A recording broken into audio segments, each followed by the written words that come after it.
All right, we've got a 1996 Polaris Scrambler 400, and this is a four-wheel drive, but it doesn't really matter when we're dealing with the motor here. We're going to start by pulling off the cylinder head. Obviously, we've got this motor pulled. To do the top end work, you wouldn't have to pull this motor. These motors are notorious for breaking the crankcase, and I'll show you where to look for that when we get farther into it. But there's just such small tolerances on these that any amount of lack of oil or over rev or anything like that can cause that piston to break. Pieces go down into your bottom end, and there's just hardly any clearance between the crankcase and the crank, so it causes that case to break. It's just an aluminum case. So we'll pull this head off here. We pulled 6 12mm size nuts here to get this head off. You want to inspect it, make sure there's no damage up there from piston debris there. And then now we're going to go through and loosen up the 4 base nuts here. And these are sometimes a little bit of a challenge when you have the motor out, just because they can be a challenge to hold. These don't seem to be too terribly tight, but you want to make sure these are all torqued down going back together. And this motor did come out of the four-wheeler fairly easily. When the transmission is not attached, like Polaris does on these earlier models, it makes it a whole lot easier. We've got a coolant line here that's going to be in the way to get to that other nut, so we'll go ahead and remove that coolant line, and we're going to have to pull that line anyways to pull that cylinder off of that crankcase. These motors we can tear down awful quick because there's not a lot to them.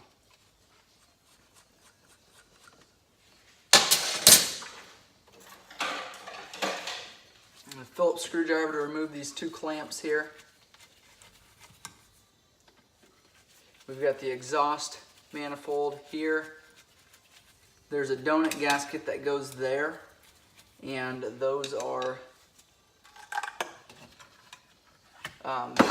pretty common that they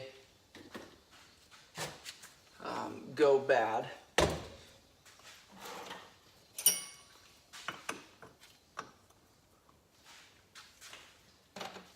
Got a 13mm nut on here to take this manifold off. Wouldn't have to do this manifold now, but we'll finish pulling. Well, maybe we'll finish pulling this cylinder and then worry about that manifold.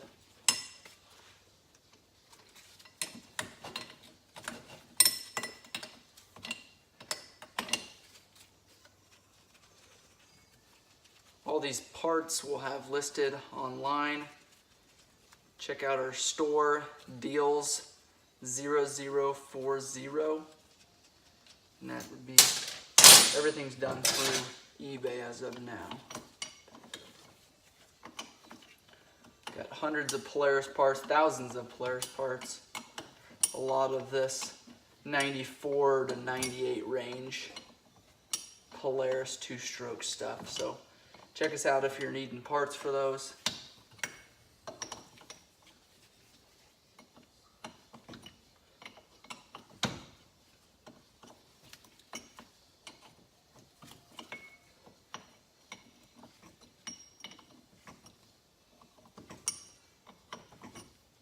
Can't get a socket on this one. Too close to that manifold, so we'll just spin it off there with a wrench. Oil pump sits in here, like I said. Oil line here. Control cable there.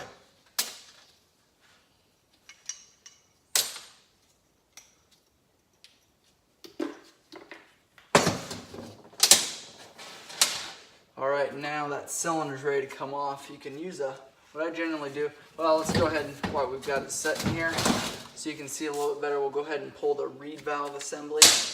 And that's an 8mm handful of bolts there.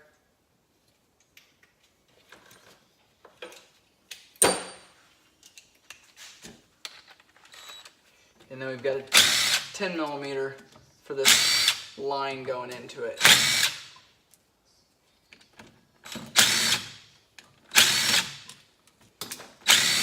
These boots, pretty common for them to get weathered really bad around there, and that will cause an air leak. You want to make sure you replace those.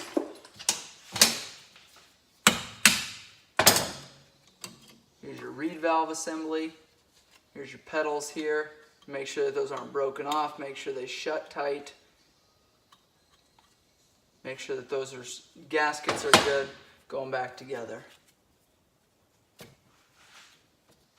Alright, well, I've got your motor tipped up here. I'll show you a pretty common spot, and then I'll show you another spot later on. But a pretty common spot for that cylinder or that crankcase to break is right in here. And the reason why is that cylinder comes down and will break. That piston will come down. If it comes down in pieces, break this case in this area because there's just hardly any clearance, like I said earlier.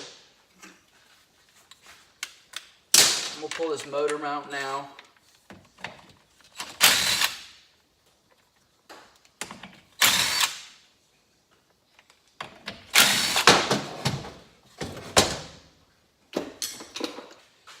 Now we'll finish this top end. That cylinder then will just kind of walk off of there. And if we're replacing piston and rings, this one's got a little bit of scoring there.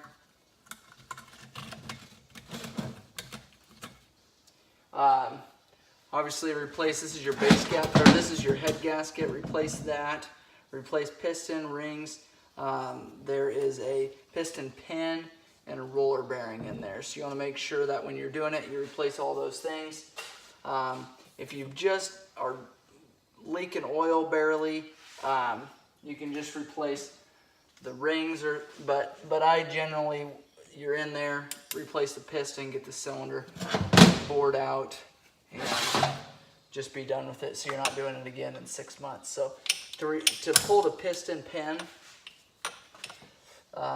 take a small screwdriver or a pick and go in there. There's a groove, and I don't know if you can see it here from that angle, but there's a groove right there on your piston.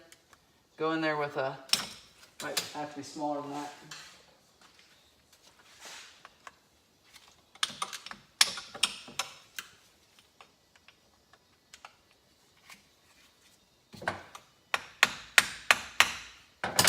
Get in behind that pin or that circlip, kind of pry it out of there. And these, if you've got a new piston coming, these circlips will come with it. So that'll just pop right out of there. And then you'll make sure, I try to keep my finger over so it doesn't pop out like it did and go flying. But that's it there. And just to put it in, do it the opposite way. Just put it in there as far as you can. Push down on the opposite side. I do my open end inside first. That way it can kind of come together like that. Now, on this, and sometimes you can get that piston pin to come out fairly easily. You just want to make sure you don't score up that piston, especially if you're reusing it. You want to make sure. And then also that bearing and certainly the crank, you don't want to damage that. So, just about out there. There we go. We've got your piston out now, and there's your piston pin. That'll slide all the way out, and there's your bearing there. So you inspect those, make sure they're good if you're putting them back together. Like I said, I just suggest replacing it. Here's your motor number.